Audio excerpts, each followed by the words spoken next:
Hello and welcome to today's video. This one's going to be slightly shorter than the last one, and I will also have to begin by correcting a statement I made in the beginning of the last one. These replays are not from the OSS Winter Tournament from last year, hosted by Spiff. It's actually the first OSS season, hosted by Knight of Misfortune.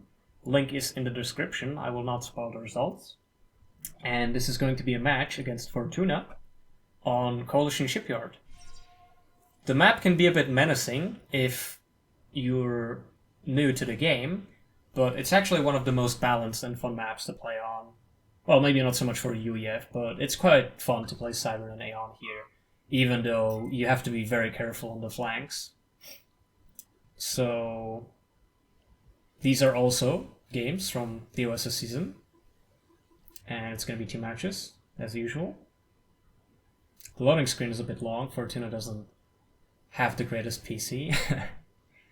So you can see, I think I picked Cyber against I picked Aeon, and like I said, I wouldn't recommend UEF here, but it is doable if you start with airplanes and move into P-shields. But Cybern definitely has the upper hand here. Some people prefer Aeon, Horvox, or double air factories, but as a Cybern, I think there's ways to counter both of those with ease. Alright. So, first thing, you can see, well, actually I'll wait until I zoom out a bit more. There you go. You can see the mass is very spread out to the sides, and it's a little tricky to protect it with anti-air, again, similar to Powderhorn Mesa, where the mass is more in the back. And here, if you do not start with a single air factory, or do the risky build with 2 air, but that does sometimes pay off, you should probably pick one side and expand to that one, because this single mass extractor is not worth fighting for. It's not worth it to try and defend that against bombers. And again, until you see airplanes, it is not optimal to build anti-air towers on your factories, because that's just a waste of mass. You can see the first land factory in the back to protect those 4 mexes, and the second one slightly more in the front, so it covers the 5th mass extractor right there. Starting off with loyalists. It is possible to start off with mobile artillery, but it's a little tricky on open areas. Mobile artillery works greater in choke points, and you can see the middle of the map is very open. Oh, okay, fuck. I don't have the mouse ready. My bad. Okay, no! There you go. So, this is a very useful trick that you gotta learn early.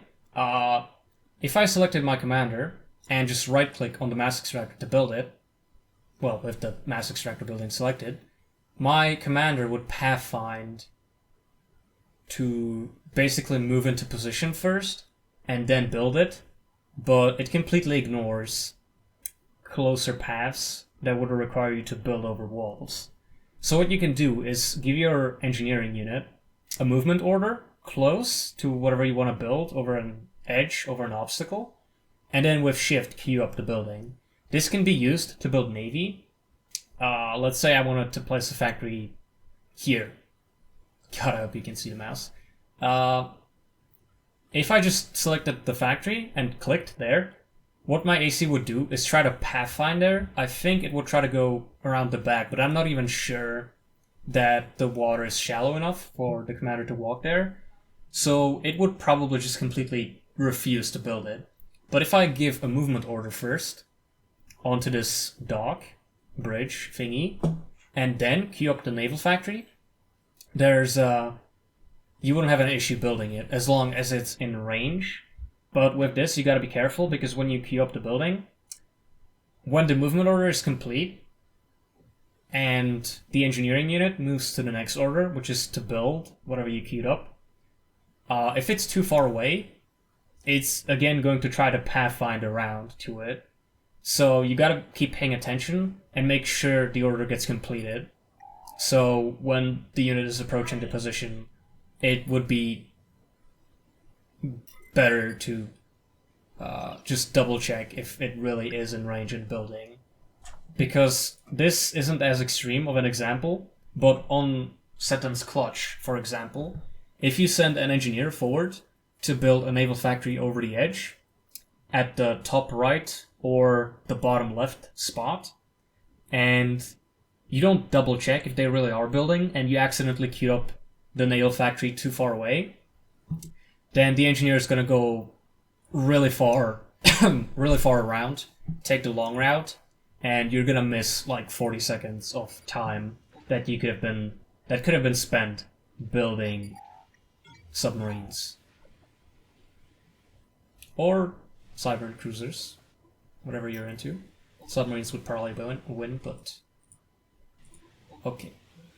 And there you saw a scout from Fortuna, so I know he has airplanes. Right away, he tries to bomb the engineer. That's a really good thing to do. A lot of people usually wait until they have 10, 20 bombers before they attack. No. 2 or 3 bombers can do plenty of damage. You gotta use everything you have. And you can see that's gonna force me to build an anti-air add-on on the factory, probably.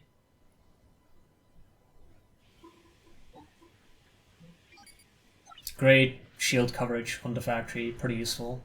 And actually, the useful strategy you can do against airplanes on this map as a Cyberne are adapters. Not only do you get the anti-air, that's mobile, and also pretty effective, you also get shields, right? So that's pretty useful. And anti-missiles. And if you're building adapters, there's 2 things you want to be careful with. You want to make sure that you have enough energy, because adapters do cost quite a bit. And also, if you're building adapters, which is quite a expensive investment since a single one costs around 70 mass,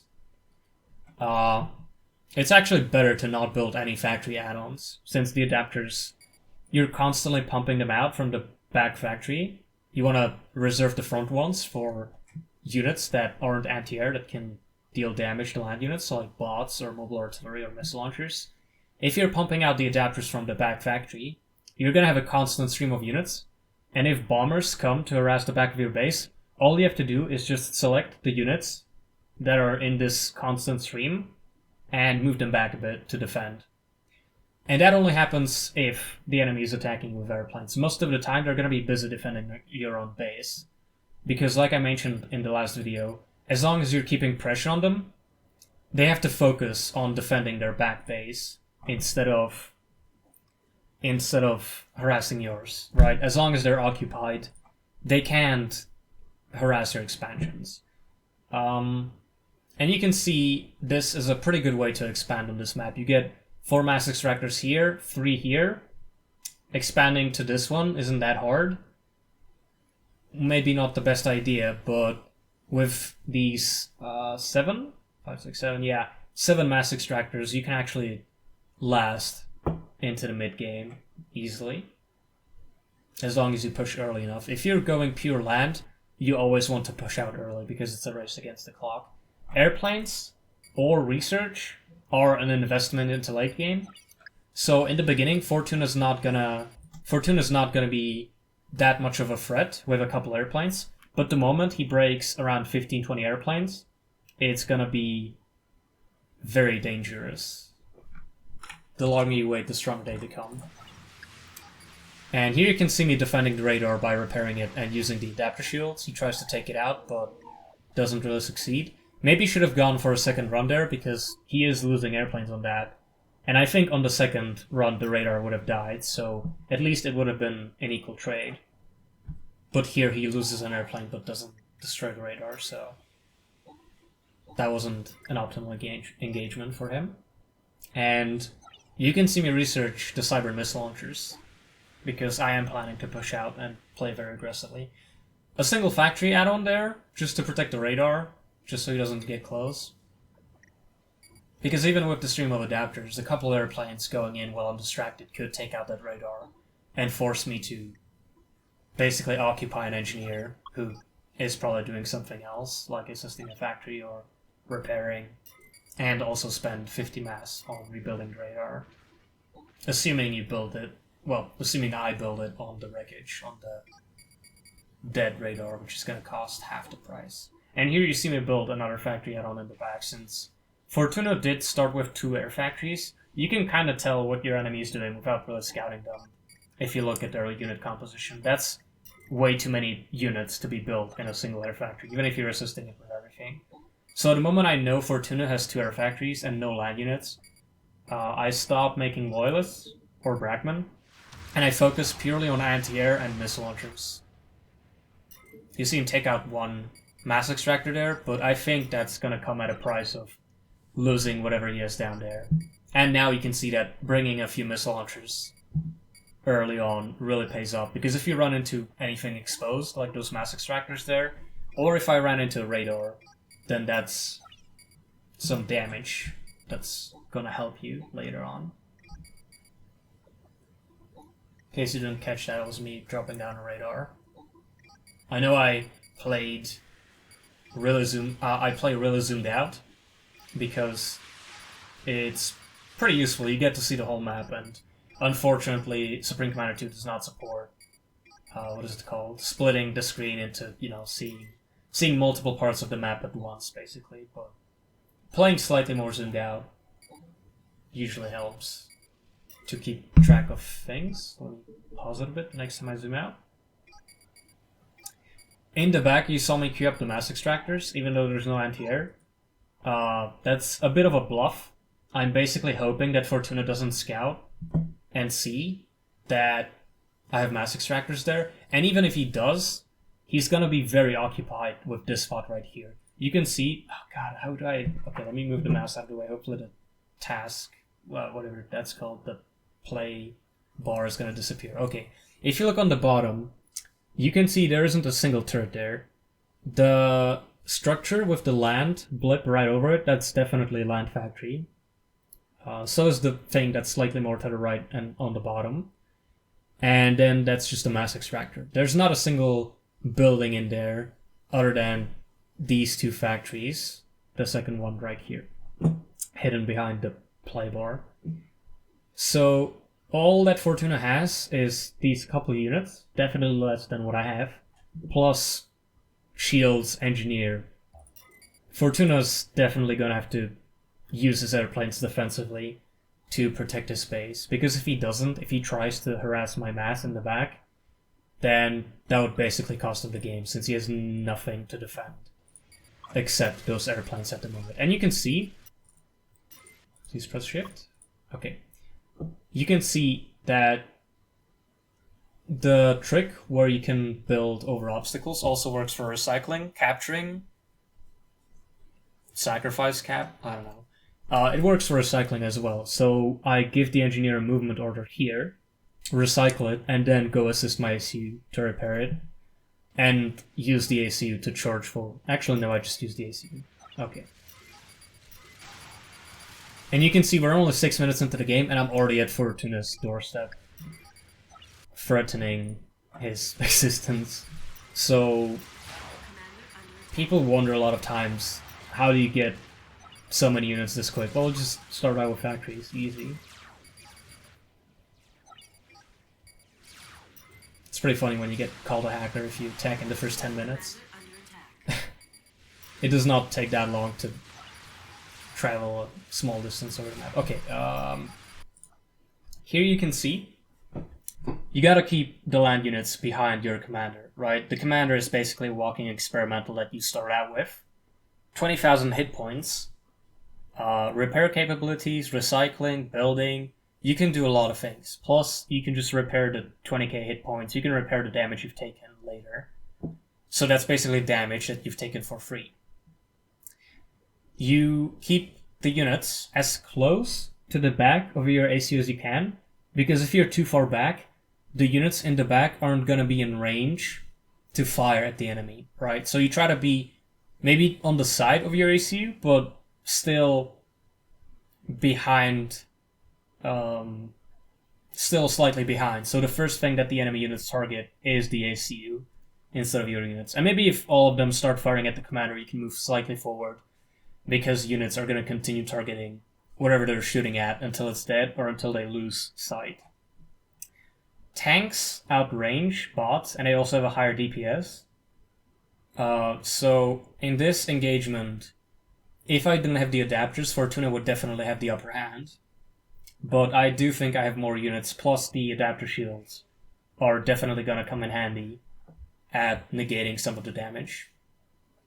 Even though I only have 4 of them, but that's still enough to make a noticeable difference. Plus, it's actually, plus these 2 adapters in the back for the anti-air, these 6 adapters are all the anti-air you need this early in the game. And you can see it's definitely killing a lot of the planes. He did try to bomb. I don't think anything took any damage except my commander.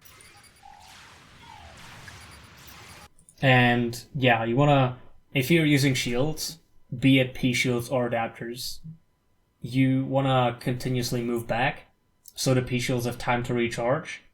And that also makes it harder for your enemy to regroup and keep chasing you to really do enough damage as the shields break before they come back up. Commander under attack. You can see just how hard the tanks outrange the bots, because, not sure if you quite caught that, but all of the tanks were pretty much firing at the units while none of my bots were firing. I probably should have brought some mobile artillery before being this aggressive, because mobile artillery is definitely very strong with Cyber. Fortuna may have gotten the 30% damage upgrade on his commander, because that is doing a lot of work on your commander. But like I said, when you start getting damage, you just retreat a bit. Build a turret, sure. Repair with an engineer. You know, you gotta keep a cool head and not panic. It's not the end of the world when your health hits yellow. The more damage you're able to tank into your hit point sponge right here, the more it pays off if you survive. But also the closer you get, obviously, the riskier it is. You don't want to die this early. And yeah, anytime you build up a factory, be sure to put anything you've already built up in the shield add-on range, even if you're not planning to build the shield just yet. But it's definitely going to come in handy. So, on Coalition Shipyard, what Fortuna tried to do is 2 air factories to try and slow me down, and then expand to the sides. Not sure why he didn't take these mass extractors right here. Maybe he was expecting me to have a lot more bots and no missile launchers. Because if you look at the shape of the map, bots can definitely run in here and destroy the mass before the airplanes can kind of react. But it's definitely a lot more work to go all the way around this loop to get here. But like I said, bringing a few missile launchers with you always helps, and this map is definitely all about missile launchers. Because if you get up to these platforms right here, you deny 2, 3, maybe even 4 mass extractors with ease. Again, it's a mid-fight that should be happening right here. Navy, I don't think Navy is a really good idea here, because it takes so long to travel around the map, especially around the docks. So maybe when you're in the late game, you can add a naval factory to the middle part here instead of building it in the back and then going all the way around, just to deny even more of the mass extractors and then start harassing your enemy base from the back. And they can't really defend against that unless they have airplanes or teleporting Aeon hovercraft units. But like I said in the previous, I'm not sure if it's the last episode, it might be the tutorials that I was doing a few months back, but when you're building airplanes and you can bomb the enemy, you want to expand to the sides and to the back. And if you do not have airplanes and you're relying on a land push, you want to maybe go to one side, stay mostly centered, and expand forward. On this map, there aren't any mass extractors you can capture in the middle here, but on a map like Open Palms, the moment you capture that hill in the middle, you can get 2 free extra mass extractors. So this is a pretty good example of that interaction. Fortuna maybe should have, like I said, 2 air factories are risky, and adapters, it's definitely hard. But with a single air factory and some land units that he would have earlier, he would have been able to expand more forward and maybe keep a land factory here and protect the expansions he has here. But right now I basically denied these 3 mass extractors. He only has these 2 on the side. Maybe the third one here, not sure about that. But if you look at my base, you can see that I have all 3 of these, while these 2 mass extractors that are slightly more forward are basically denied. Because if he tries to build anything there, it's just going to get shot down by the missile launchers. And the tactical missile launchers from the factories I am starting to build up on the forward outpost.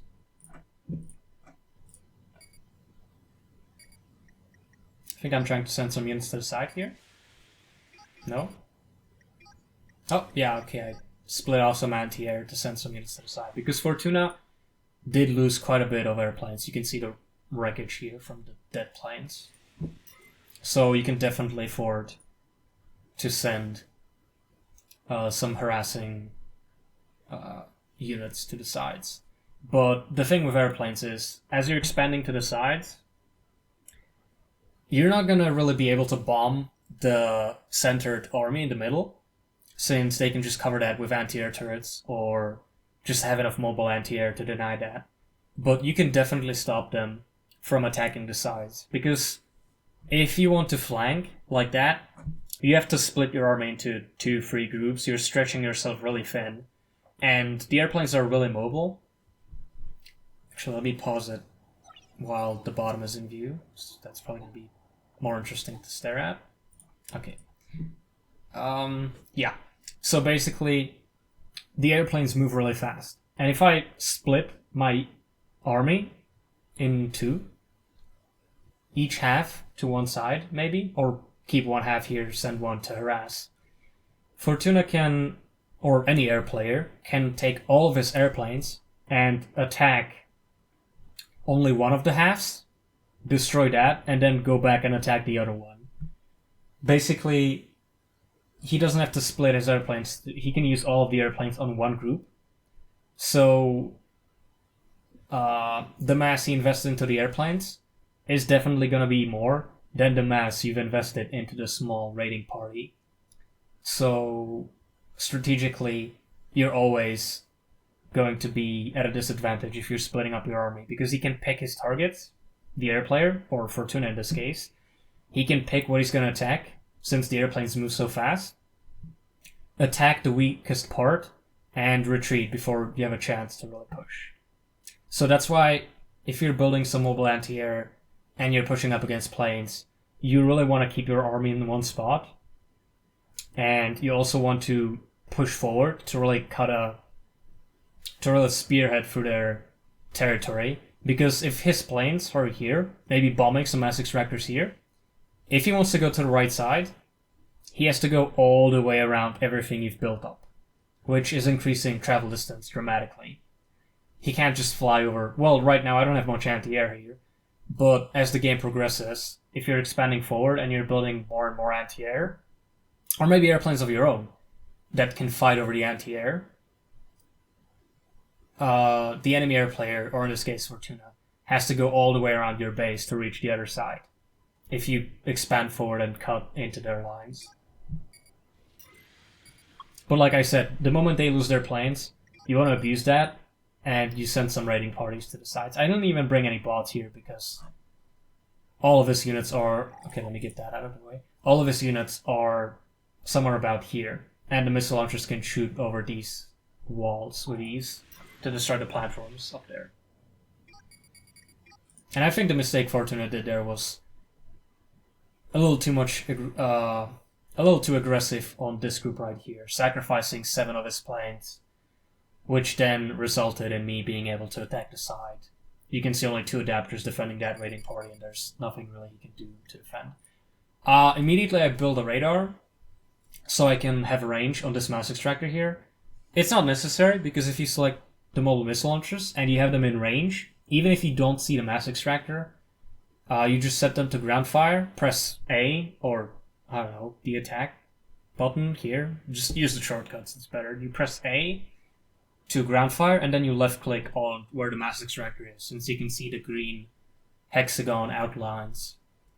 So if you know that a mass extractor is there, you don't need to see it on radar to be able to right click it to attack it. You can just ground fire straight onto the center of that deposit, and you're guaranteed to hit it. And here you can see me building more engineers just to recycle off the dead planes. Because a single airplane is like, what, 68 mass? You get 18% from recycling, I think. I'm not sure, I haven't checked that in a while.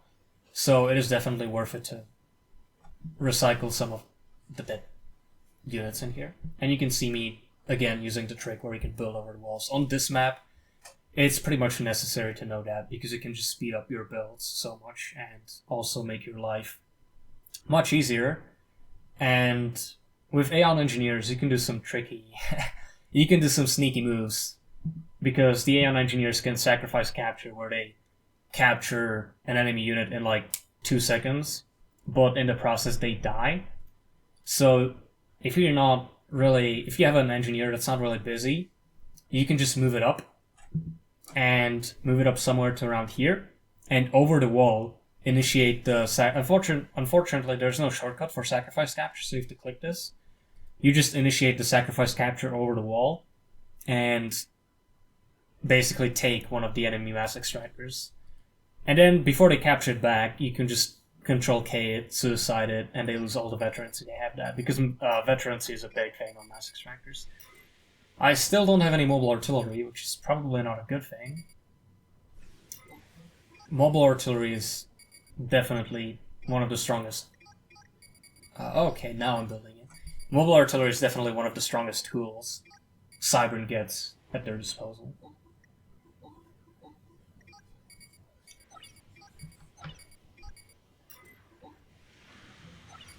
Trying to put those factories close enough together that later into the game, I have a double factory shield, because I am planning ahead for teleport, and Aeon players really like to try and snipe your AC when you're distracted. But if you squeeze yourself between two factories, as a Cybern you can sacrifice detonate buildings, right? So it's pretty much impossible to teleport anywhere near the range required to shoot at your commander. But just in case he tries to teleport straight onto it, basically bluffing and hoping that I don't detonate in time, the shields are going to give me enough time to react before I die. And here you can see me trying to stay outside range of... here you can see me trying to keep him basically from getting under the shields and using the turret. But the problem is that, like I said, tanks outrange bots, especially Aeon or UEF tanks with the range upgrade, because UEF and Aeon both get plus 15% range, a very useful upgrade for all of their land units very early, which means that it gets even worse, and you can see none of my units are in range to fire while half of his army is basically good to go. But as long as it doesn't break for the shields, it doesn't matter, right? Right now, I realized that I probably should have been building mobile artillery a bit earlier, so I am a bit on the defensive, just making sure these mass extractors on the left are denied with factory missile launchers, or just the normal missile launchers that I can move up to here anytime he tries to rebuild. And basically use the turret. Baguette. Use the turret to defend until I get enough mobile artillery to really be able to contest that land army.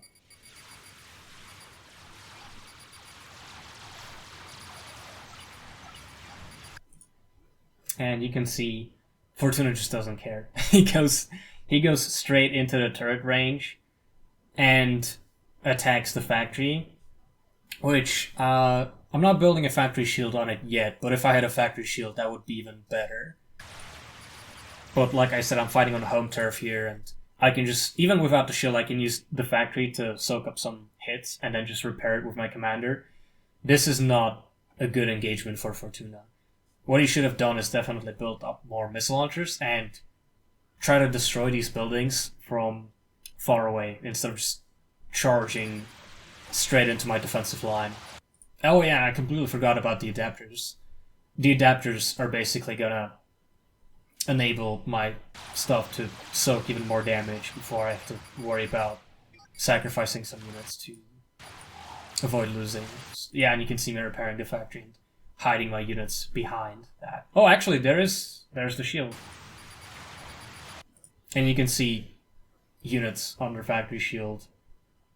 Very great way to decide the result of a land engagement. You do not want to push into this, you want to build up missile launchers and destroy it from far away. Or maybe get closer and build up your own factories with some tactical missile launchers and do a bit of a trench war, which you could see in the last video with Vanity, where we both had defensive lines with factory shields and tactical missile launchers. Fortuna is staying really far back and not using his commander at all in this match. And also he just let these units slip through, so that's 3 kills for me. And you can see the bluff on top definitely paid off. I started expanding to the sides. Fortuna hasn't scouted once to see if I took those. And I'm pretty sure he stopped building airplanes after losing all of those in here, so he cannot actually even bomb that if he wanted to. You can see on radar. Zoom out, please. Please. Come on. No. You can see on radar that there's no airplanes being built. Or no airplanes alive, so actually you can't even scout. And the missile launchers got all the way to... Okay. The missile launchers managed to slip all the way to the back. That is not good. But the worst part is that Fortuna panics and selects all of the land units here to go back. Why? The land units here move at the exact same speed as my units. So all I have to do is just keep moving down and to the left, and these units are never gonna catch up. So what he has to use is the units here from the factories.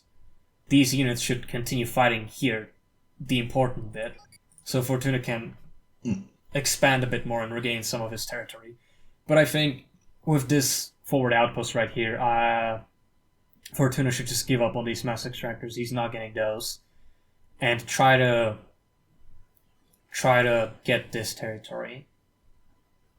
Map control is very important, and right now Fortuna's pushed all the way back into his base, while I have basically the top half of the map for myself.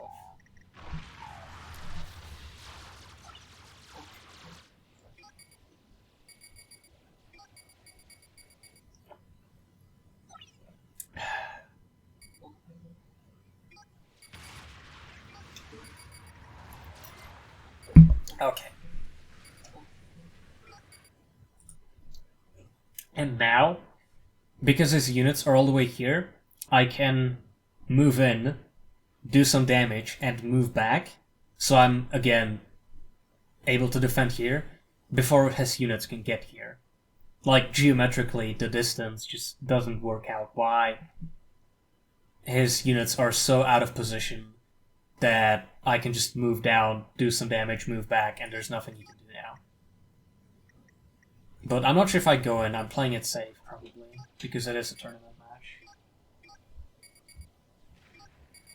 match. I pulled back the mobile artillery because that's all you need to defend, really.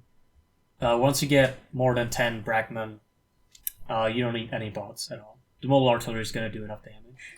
But in small numbers, their accuracy is too low to really damage anything. And you can see bots moving quickly side to side, dodging all the shots. This is not a good position to be in. And there you go, some good mobile artillery hits. When you're using mobile artillery... Okay, let me actually... There you go. When you're using mobile artillery, you want to abuse the high range of the mobile artillery. You want to stay as far away as you can. And if they try to close the gap between your units and their units, you just move back.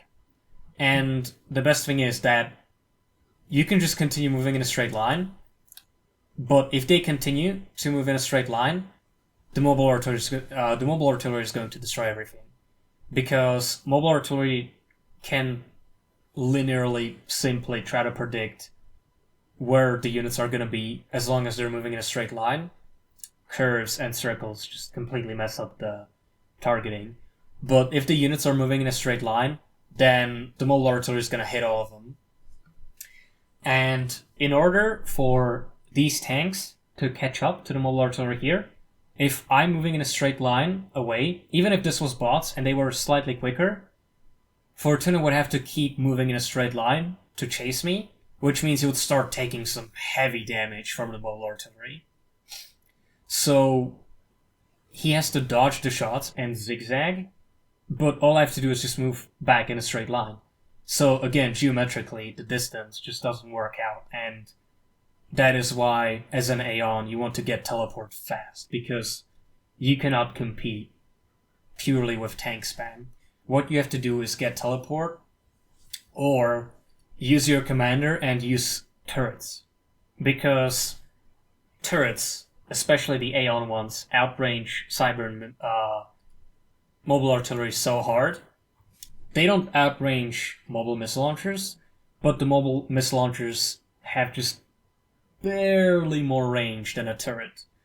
So it is really hard to be able to fire back at the turrets, even if you do have the missile launchers. But I don't know, I'm not sure if cyber missile launchers do less damage. It definitely feels like it. Maybe it's just the Aeon shields that are stronger. But I've had matches where I would build 6-7 mobile missile launchers, and they would not get through a single Aeon factory shield. So as an Aeon player, you want to use your AC-1 engineers to push up with your army and set up forward bases, kind of like I did here, and keep getting closer and closer with turrets supporting your units.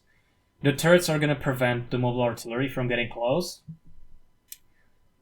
and your units, the only reason they're there is to stop like a group of bots just charging the turret and overwhelming it. So there's that. Here you see me, I didn't really kill any factories, so I abandoned that. What Fortuna could have done here, now that I'm looking back, if he wasn't so far to the right, if he had his units here-ish, he could try to move under my army and meet up with his army here, and basically block off, using this choke point, my path. It wouldn't necessarily kill these units, because I could still go around through here, and these are purely bots, so they are pretty fast, and it wouldn't take that long to go all the way around. But if he managed to sneak past without getting hit by the mobile artillery, which is not easy since this lake mountain obstacle is kind of in the way, so it's making it slightly harder to dodge all the shots. Also, he'd have to keep moving in a straight line, so maybe not that easy to perform, but definitely doable. If he managed to close off this path for the retreat of these units, they would have to go all the way around, and I would basically lose 10 bots for a few minutes. Well, maybe not a few minutes, but they would definitely be out of the fight for a while. And it would definitely take less time for this group right here to move up, meet up with this group, and start attacking this than it would be to go all the way around and meet up with the mobile artillery for these spots. And research stations, very important. Fortuna doesn't build a single... Is that a generator? That's a generator. Fortuna doesn't build a single research station for the match, I think. Fortuna, if you're watching this, please just use research stations. Never build any. It's nice to have a billion units, but if those units are weak and can't teleport, can't... Well, yeah, even with UEF or Cybern, you still want to research P-shields and artillery, so research is definitely very important. But yeah, there's no point in spamming many cheap units, because since they're inferior to the ones that have slightly more research, they cost the same amount of mass, but they die easier. So you're investing mass into something that's not as strong as what the enemy has, while you're more likely to lose units since they have less hit points, less protection from the mobile shields maybe. So yeah, that's that. And here you can see me micro 2 armies at once, because... I don't know, actually. Fortuna's trying to attack from both angles, so it did result into me splitting my army 2 ways instead of trying to keep one group, because if I tried to just have one group, I would only be firing at one of the enemy groups of tanks. But like I said, when you have more than 15 well, actually I don't think I said that, but when you have more than 15, 20 mobile artillery, if you're adding on to that, the only thing you're really increasing is the chance to hit.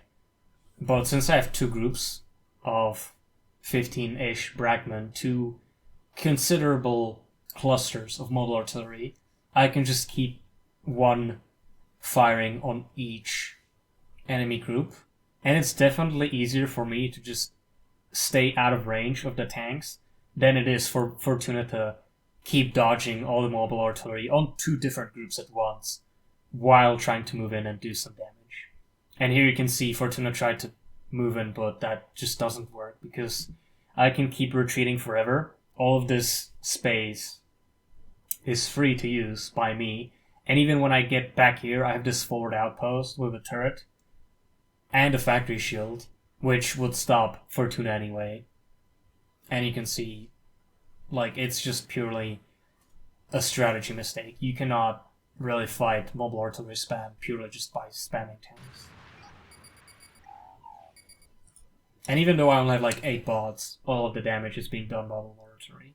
As long as the tanks don't get close into firing range, you're not going to take much damage.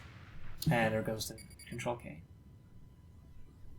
So yeah, this map, medium size, 1 air start with some land, or 2 air factories like Fortuna, but you gotta, I think with 2 air factories, you just gotta commit and take only 4 mass extractors, or maybe 6, and keep assisting the factories.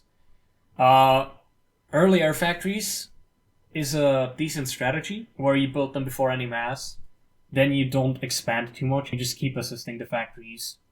No research stations, of course, no turrets, no radar, no nothing. For intel, you have to rely purely on the airplane scouting. And also, you only need a single generator to run those 2 air factories for a few minutes. So, if you don't invest into eco as much, you're going to have a lot more airplanes early on, which is going to allow you to defend yourself better. But if you build 2 air factories, and you try to invest heavily into eco, because Fortuna built, 6, 8, 10 mass extractors, before I even had, 7? At 6 minutes I was already in his base, but around 6 minutes he barely just finished building these. So all of his mass was invested into economy, into late game, but if you don't get to that point, or if you lose the mass extractors before they pay for themselves, that is, not good, obviously. So, if you're going to air, you just gotta commit and not expand too much, and use the airplanes to harass the enemy while keeping them away, but it doesn't work forever, because eventually the land player would have enough units or anti-air towers to defend themselves. And once me, for example, in this situation, once I would have 20 adapters, you can have as many airplanes as you want, but you're not going to be able to kill that because the adapters can just spread out, and at a single pass you're maybe going to be killing 2 or 3 at a time, assuming they're not under a factory shield. But the damage the adapters can do and the shields that stack on top of one another is just too great.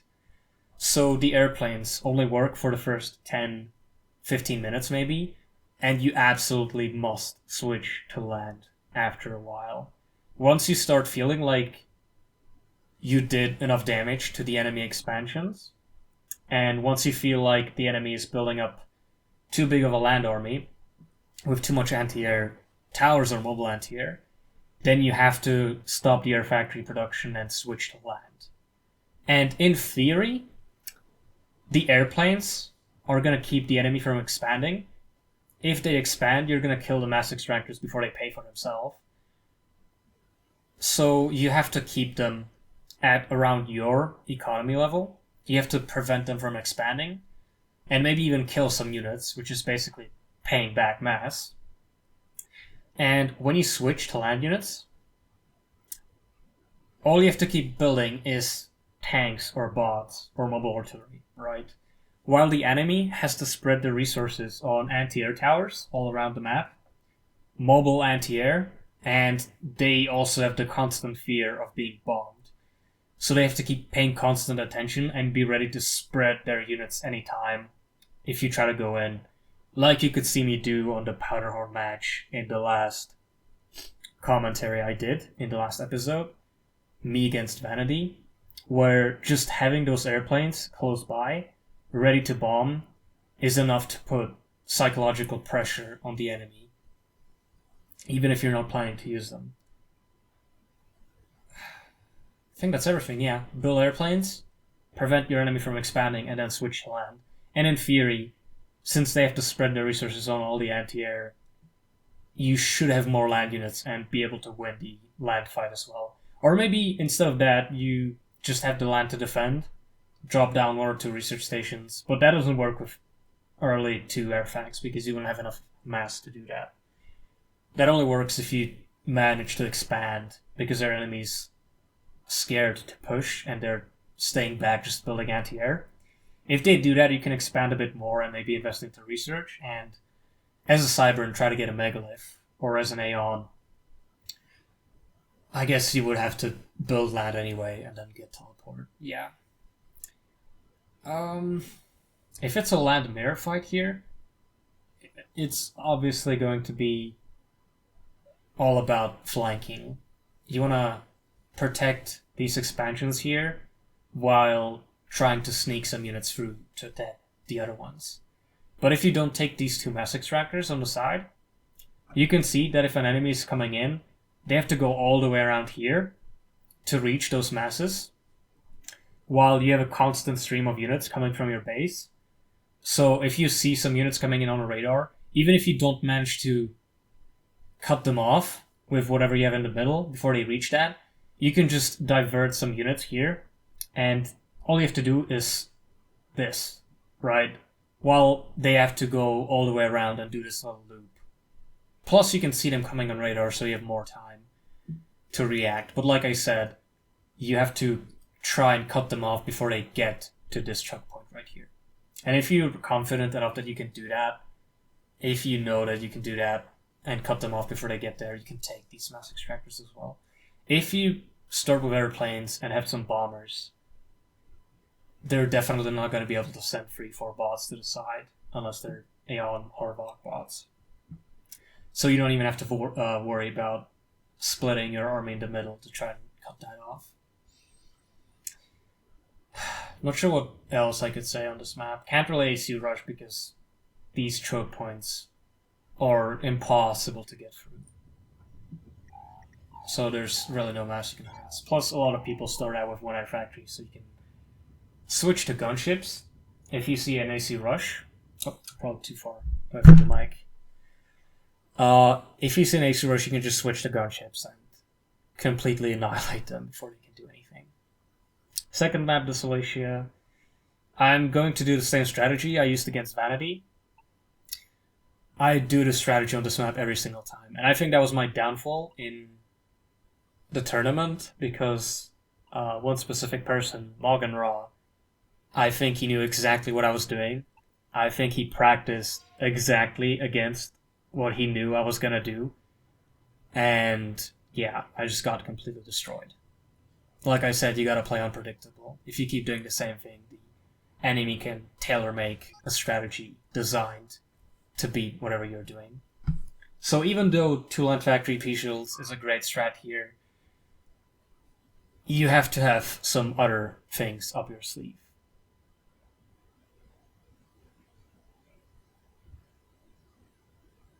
Again, the long loading screen. Can't really skip that because... okay. Start out with missile launchers every single time. Because if you get rushed by turrets and you're forced to keep retreating while you're giving your enemy map control for free, then, well, not exactly for free, it does cost something to build the turrets. But on this map, it's definitely going to pay off since you can get missile launchers up to this point and start harassing economy. So yeah, you want to have 1 or 2 missile launchers in case they try to build up structures on you.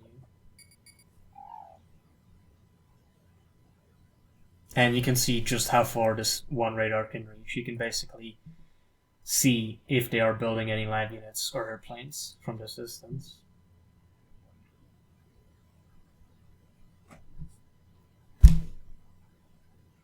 Land factory right there, you can see the land unit being built inside. And in theory, you could try to capture this unit to tell if it's an ACU, but this early it doesn't matter.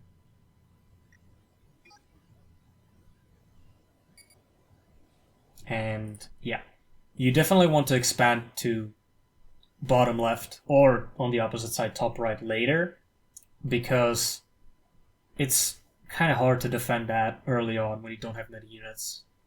But later through the game, assuming you switch to airplanes, by the time this engineer finishes building all of this and gets back there, this back mass extractor actually is easier to defend than the ones on the bottom. But before the engineer gets to the ones that are all the way on the bottom, by that time, all of the important fighting is happening in the middle, and you probably have some airplanes that can bomb.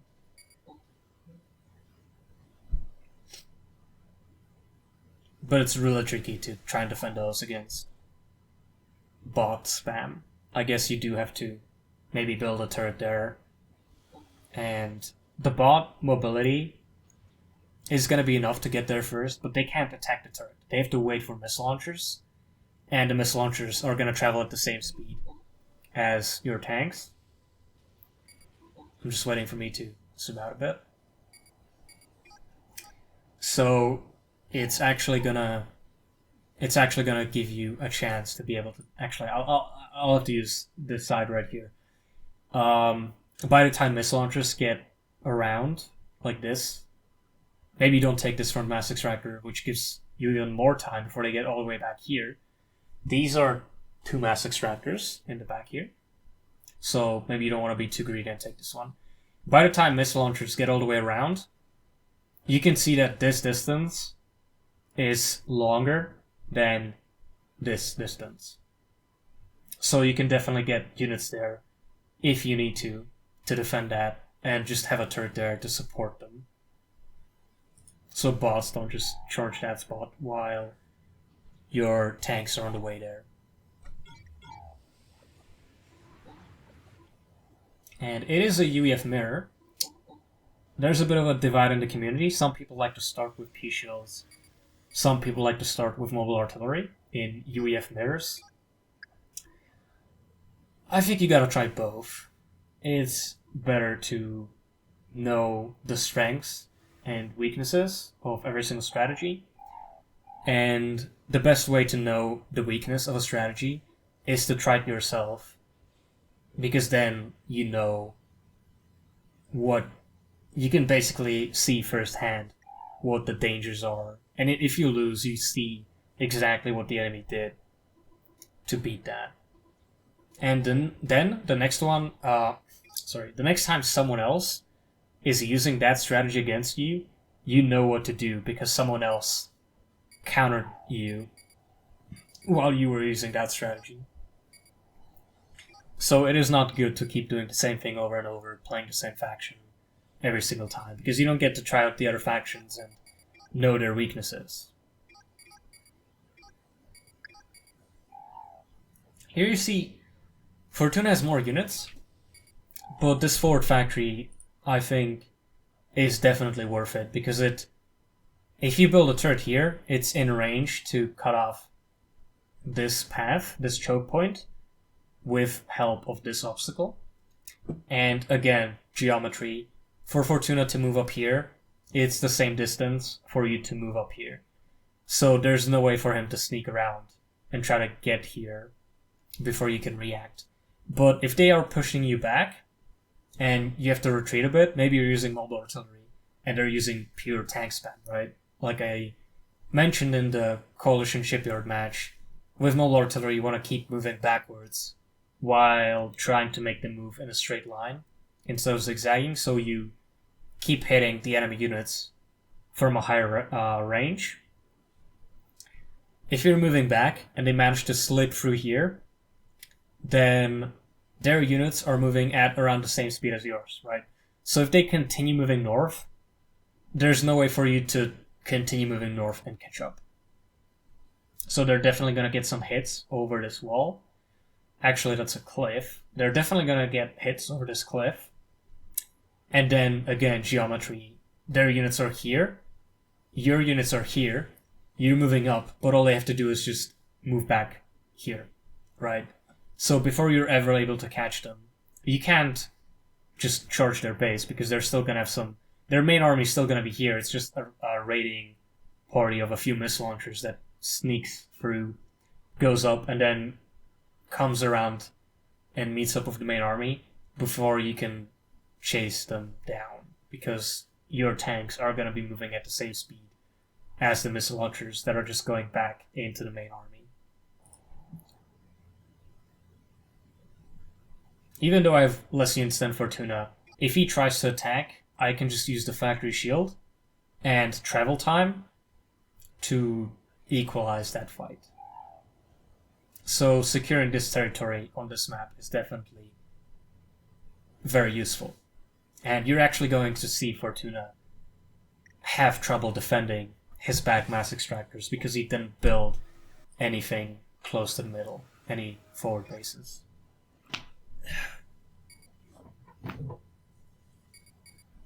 Alright. Not sure what he thinks he's doing there. Maybe he was hoping I wasn't paying attention. But he doesn't move the units, he just keeps them there. So it's not an attempt at harassing.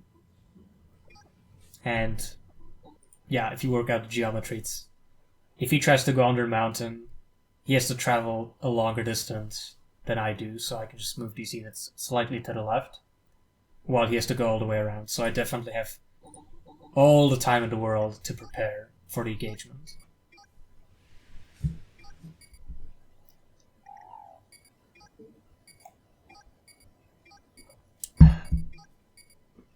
Sit.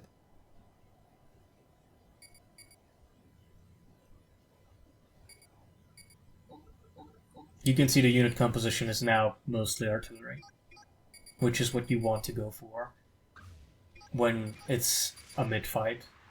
If you're fighting a Cybern, for example, who's using bots to flank your sides, you won't have enough tanks to be able to split your army in multiple spots. Okay. And there, let me try to pause it while I'm holding shift. God, it's so annoying. Most of the time when I'm playing, I just keep... Oh, okay, I have sticky keys on. Most of the time I'm just spamming shift. Stop! Stop! No! How do I turn it off? Thanks, Windows 10, very cool. Am I still recording? Okay, good. Okay. Actually, I'm too late. What I was hoping to show is the ground fire.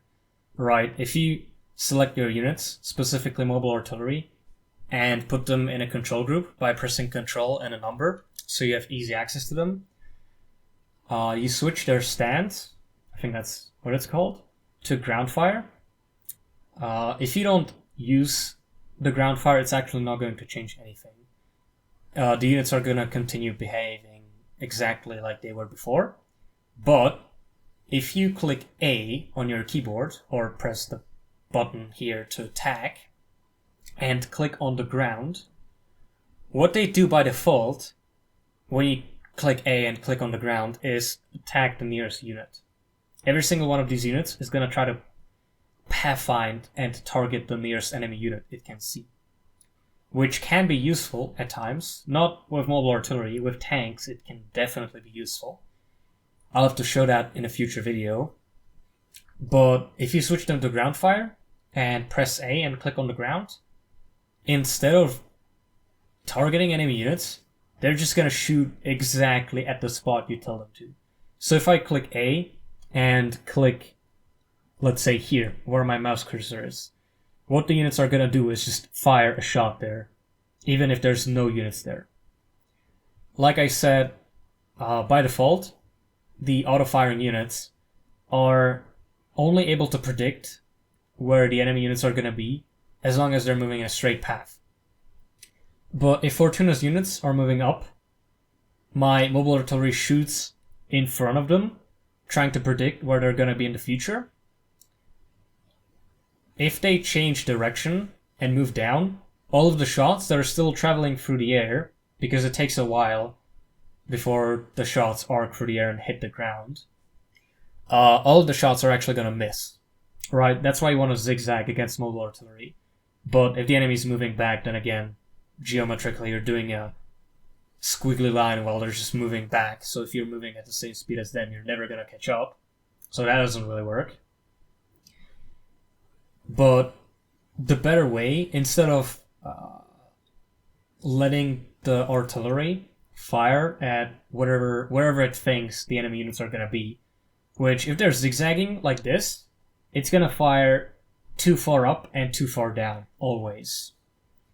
So you want to select them, press ground fire, switch them to ground fire, press the A key, and shoot for the center. Manually tell them, fire here. You try to predict where the enemy units are going to be yourself, and shoot there. That's one advantage. You can counter zigzagging with relatively low effort. And the second advantage is you can pre-fire before they get in range. Because even with the prediction that they have automatically by default, if Fortuna is moving into range, in this case, the mobile artillery isn't going to start firing until the enemy units are in range. And the moment they get in range, the mobile artillery is going to fire a salvo where it thinks the enemy units are going to be, which in this case would be like here-ish, right? They're going to shoot in front. But all that Fortuna has to do is just move back out of the way, and the mobile artillery is not going to hit anything.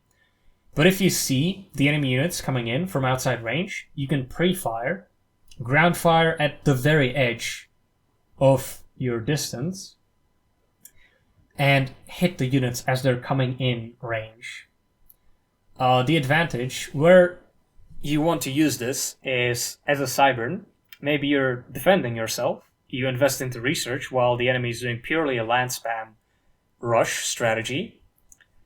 So you're playing defensively, you're relying on a turret, right? And the only way they can kill your point defense turret is by building missile launchers and trying to get in range to shoot missiles at the turret. So if I had a turret here, well, this is a really bad map to rush research and defend yourself on. What you want to do here, if you invest into research, you don't want to build more than one research station, because that would force you to try and use this choke point, but you're just going to get fucked by missile launchers from here, right? What you want to do is what Vanity did last game in the last video that I did a commentary on, and not build more than one research station, and then invest the rest into land units. Because if you're up against free land rush, you should have just about the right number of units to defend yourself. Maybe by, I don't know, spamming mobile artillery, building a turret here or there, which is what Vanity did. And it did cost them, you could see that I did manage to get here and destroy all 4 of his core mass extractors. So even that single research station was enough of an investment that he was set back in the land production so far that I basically destroyed his entire base, and he barely managed to get 1 megalith out and push me back and reclaim his base. But if you try to build more than one research station here, you're just gonna die immediately. Because Vanity did have enough units to slow me down before I got there. But if you build 2 research stations, you're not gonna have enough land units to defend yourself, and you're gonna lose immediately. It's nice that you're gonna get the experimental research faster, but if your entire base dies, then you're not gonna have any mass to build it, And even if you do manage to build it, then again, you have no base, the enemy has a base, they can just switch to airplanes and use that to deny you basically the entire map, prevent you from pushing anywhere. Now, what was I talking about originally? Okay, defending yourself, right. Let's say on a different map that isn't so open and doesn't make it so easy to harass the enemy base with missile launchers. QAI Labs is a great example. So let's ignore the top half and the bottom half here. Let's just pretend that this is just a single path that you can take. And if your enemy wants to get into your base, there's no way to go around. They have to force their way through the middle. You capture the choke point with a turret. And they cannot charge the turret because it deals too much damage. They have to build mobile missile launchers that outrange the turret to kill it from a distance, so the turret isn't able to fire back. But if they're outside range of the turret, firing missiles at it, you can move up your mobile artillery.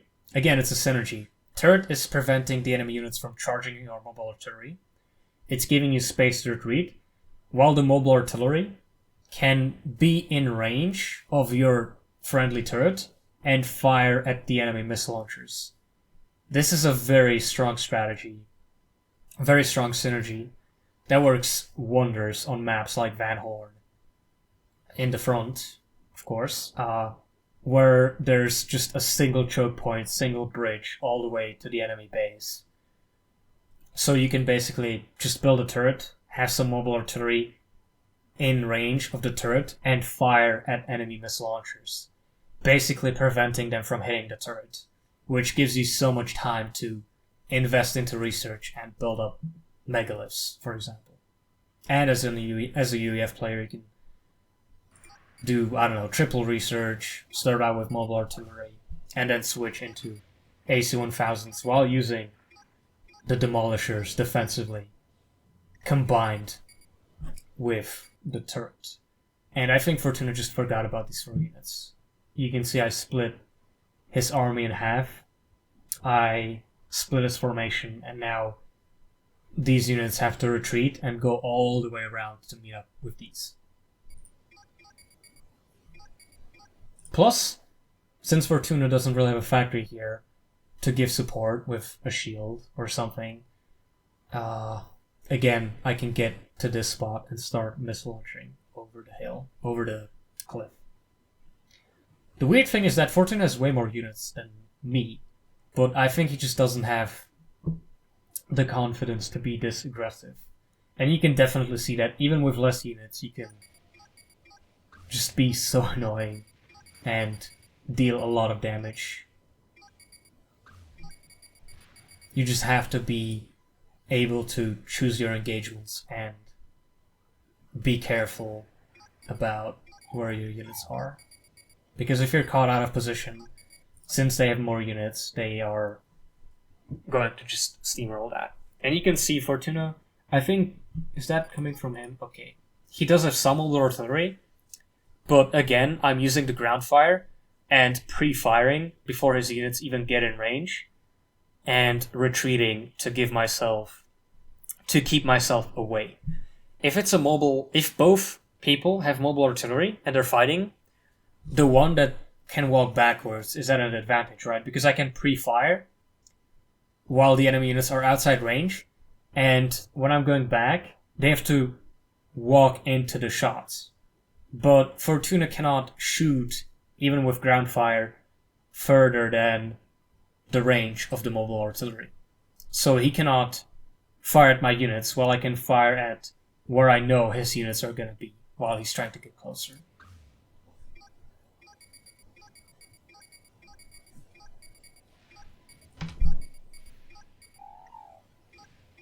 Here he splits his entire army. Well, he doesn't split it. He takes his entire army and moves down just because of these 3 missile launchers, which is a bit unnecessary. And if he moved down here, then I could split off I could split off all of the tanks I have and try to get to his base And if he has, since he has factories here and a constant stream of units, and he manages to get a few tanks to defend here, I could go around and attack his expansions up there. I can afford to split off all of my tanks, because at this point they don't serve any use, because I've fully switched to mobile artillery. And I have enough mobile artillery where they can do all the damage. And you can, even without having vision, or even without doing the capture trick, you can clearly see that's an AC right there because of the hitbox, that it, the way it pushes out the other units. And now it just becomes a question of experience. How well can you micro units? How well can you predict the enemy movements? And you can see I'm getting a lot of hits on Fortuna's army, while only really 3 of my units are in the yellow. Slight damage taken. Actually, a single unit got damaged. I don't think this is even mine. I think this is some artillery that died from blue, but this is probably some of my shit that died. But you can see none of my units are damaged, while Fortuna already lost 1, 2, 3, 4, 5, 6, 7, 8-ish, maybe more tanks. Plus the things down here, it's not looking too good. This engagement is being decided by micro. We do have about the same number of units at the moment. And if both people are using artillery, you always want to split off a single unit and maybe put it to a different control group and kind of wiggle it in the front to distract all of the mobile artillery that isn't being controlled by ground fire. If they're ground firing, it doesn't matter that you're wiggling something in the front. But if they're not, all of the artillery is just going to keep missing all the hits, because this single zigzagging unit is the nearest enemy unit for all of the mobile artillery. So all of it is going to target this one unit. And even if you mess up on the zigzagging, all you lose is a single unit, instead of all the shells hitting the middle of your army if you mess up and killing like 6 tanks. And this early into the fight, when there's not that many tanks, or mobile artillery, the best thing to use is your AC. You keep it slightly in the front and just zigzag as much as you can. And here you see me dodging the shots while trying to ground fire where I think Fortuna's units are going to be. But one thing that Supreme Commander 2 doesn't have, one thing that a lot of RTS games don't have, is the ability to give a movement order and an attack order at the same time. I really don't understand this. The Alt key, for example, isn't used at all, and it wouldn't be that hard to program a thing where you can right-click to give a movement order, and then hold Alt, for example, and right-click on an enemy unit, and your unit would, at the same time, be moving in a direction you told it to, and at the same time target a specific thing. Because right now you have to choose between a movement order or an attack order. If you give your units a movement order, if they're not shooting at anything, they're gonna target the nearest thing. If they're shooting at something, they're gonna continue shooting at that forever. But if you're giving a movement order, you don't have the ability to ground fire. And obviously you want to focus on survival. That's priority number 1. So if there's an artillery battle going on, then you want to prioritize dodging the enemy shots over ground firing. But if there was a way to give a movement order and an attack order at the same time, that would be great, since you could be dodging the shots and at the same time maybe ground firing at specific targets. The only game I know that has this is 0K, I think, and that's a game built by a community of RTS gamers, so not that surprised that the game has that, but yeah, since RTS... Okay, what is going on there? I think Fortuna just forgot about his commander and is about to lose there. I don't think he's giving up, because the moment he sees that, he moves all the units and then tries to run back. Yeah, he got caught out of position, and, well, that's game. Alright. That's game number 2. That's the end of the video. I hope this could be helpful for those who wish to learn. Not sure what more I could add to the replay. I tried to stay on topic more because the last video was just a disaster. I was all over the place talking about things that aren't that important.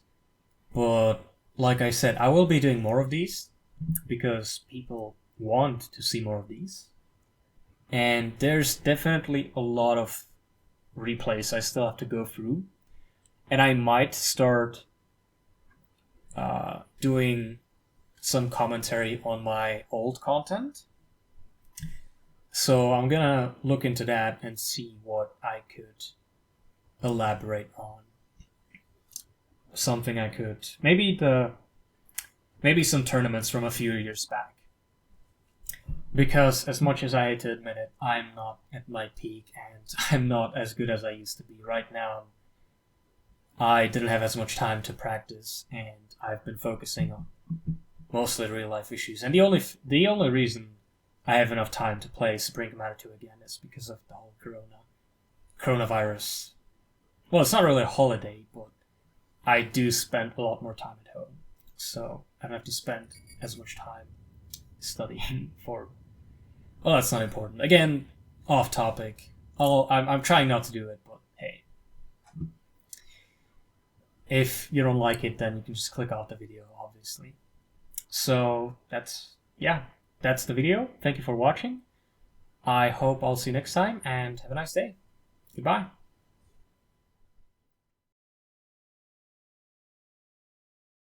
Even if you don't have air control as a UEF, you can still build some anti-air and use the AC-1000 air experimentals defensively.